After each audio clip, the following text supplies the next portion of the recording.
Hey guys, welcome back to the channel. Thanks for taking a few minutes out of your day to check the video out. Much appreciated. And just before we get started, just want to invite everybody, if you hadn't had a chance to, hit that subscribe button if you're not subscribed to the channel.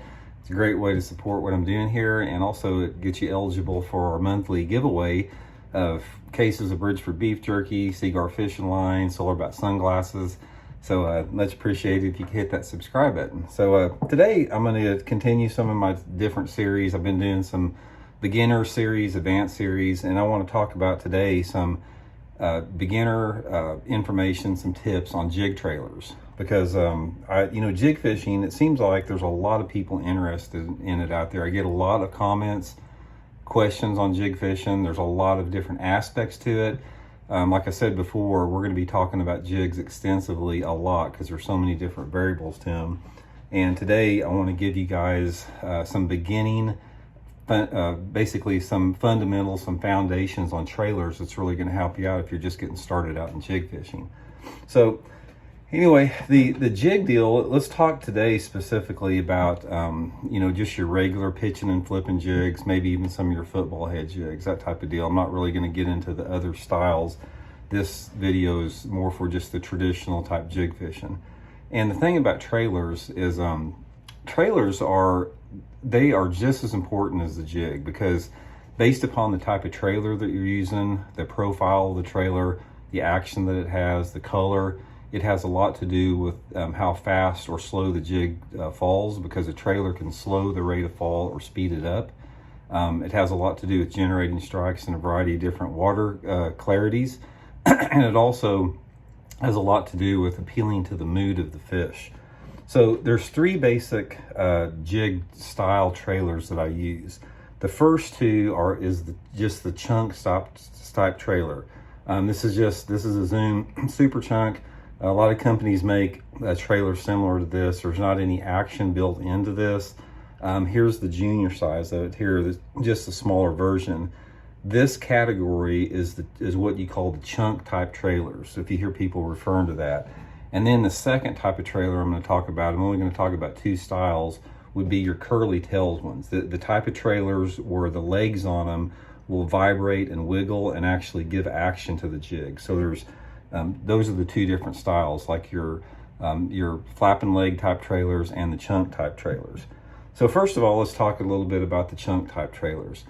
The chunk type trailers is my standby. I prefer the chunk type trailers all the time if I can get away with it. I feel that it's a lot more natural looking.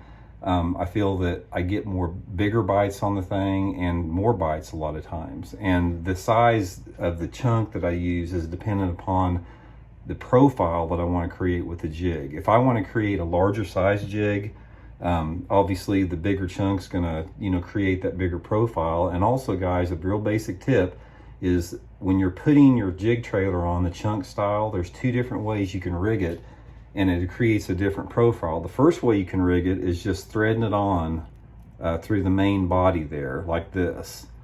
And it lines up like that. That's what it looks like. But then on the chunk style trailers, you can also take it and you can hook it straight through the end of it, like the old pork frogs, and it gives it a bigger profile. See how much larger that bait is if it's rigged like that? So based upon the time of the year and the type of fish I'm fishing for, I'll hook it either or. If I'm fishing for bigger fish, say I'm fishing a lake that is known for bigger fish, that has a lot of 4-pound plus fish in it, or if I'm fishing around super heavy cover or in the pre-spawn, I like to rig it like this where it's big. But if the lake that I'm fishing is just your average lake, it's not known for big fish, I'll hook it just the traditional chunk style. Now the size of the trailer, again, it depends on the profile that I'm wanting to create. If I want a more smaller profile, that's when I'll go to the little junior size, and I'll thread it on there again to create a smaller profile. And you can see how much of a smaller profile this little jig has compared to, get another jig here, compared to rigging it on a bigger size chunk. So here's the two variations of it. You can see the size difference on there. So The question is when do you want to use bigger or smaller? A lot of it has to do with the crawdads in the lake. You might turn over some rocks, get a feel for how big the crawdads are.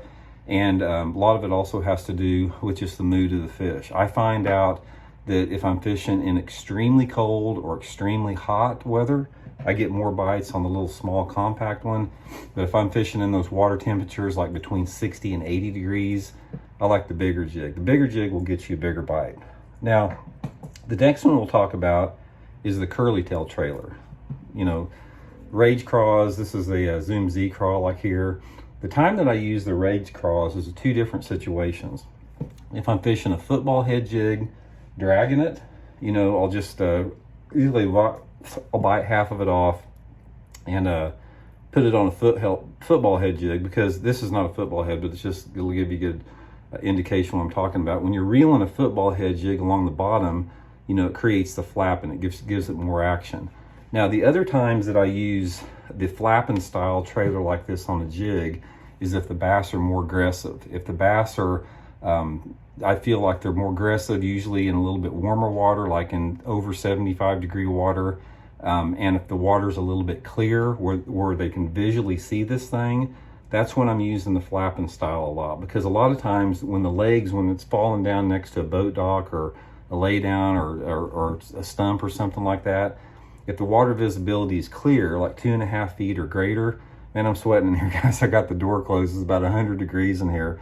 But when it's going down slow, the flapping action of the tail will generate strikes visually that won't get generated by just the straight chunk type trailer. So anyway, that's just some basic one-on-one tips on chunk selection. Color, you know, real quick thing on colors, I totally let the amount of light penetration and the water clarity dictate the color I'm using. If I'm fishing in a low light condition, like early in the morning, late in the evening, heavy overcast, rain, sometimes I like a darker chunk on there.